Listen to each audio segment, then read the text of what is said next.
God, how could you not laugh at this? Well, I wanted missing is all that's going on there. Now, Donna, you got quite the vent today. It sounds like what's going on with you. Well, I wanted to voice my opinion on something that's been bothering me for a really long time. Okay.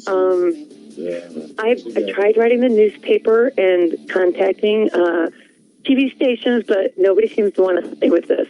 So that's why I'm calling you guys. What's the issue? Well, over the past few years, I've been involved in 3 separate car accidents involving deer. With the population and everything. Each of these incidents, they've occurred shortly after I saw a deer crossing sign on the highway. Well, my frustration is that Minnesota and North Dakota Departments of Transportation would allow these deer crossings to be in such high traffic areas. I mean, I've even seen them on the interstate. Why are we encouraging deer to cross at the interstate?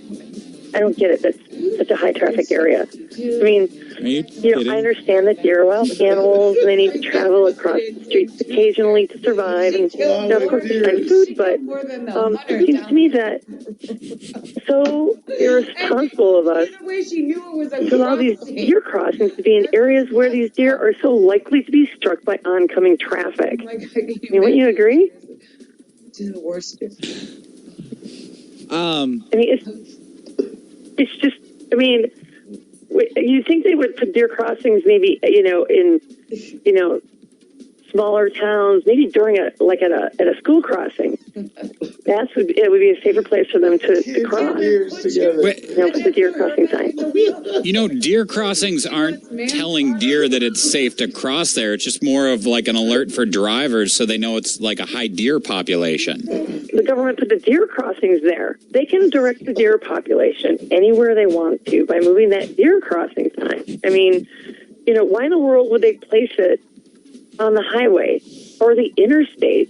I mean, God, there are so many other places I can think of than the deer crossing signs on busy highways and interstates. You seem to be under the misunderstanding that the deer are somehow attracted to the deer crossing sign. Well, yeah, the deer crossing sign is there to allow the deer to know that's where they need to cross. Right. And all these car accidents you had involved a deer after you'd saw a deer crossing sign. Exactly. I mean, I'm trying to watch out for the deer, but I mean, speed limit's 55, 65. How am I supposed to, you can't brake really quick if the deer just is crossing in that deer crossing area. So you'd like to see these signs move somewhere safer? Right. If we can move them, like, don't put deer crossing signs on the interstate or freeways.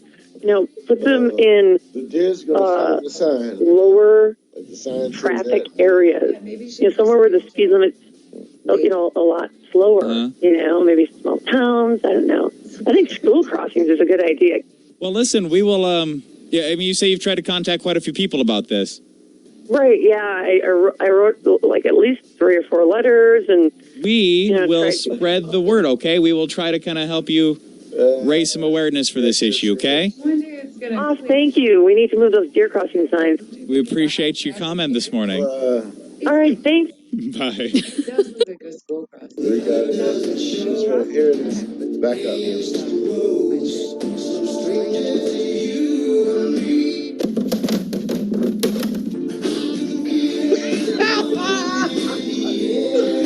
Deer crossing. Oh,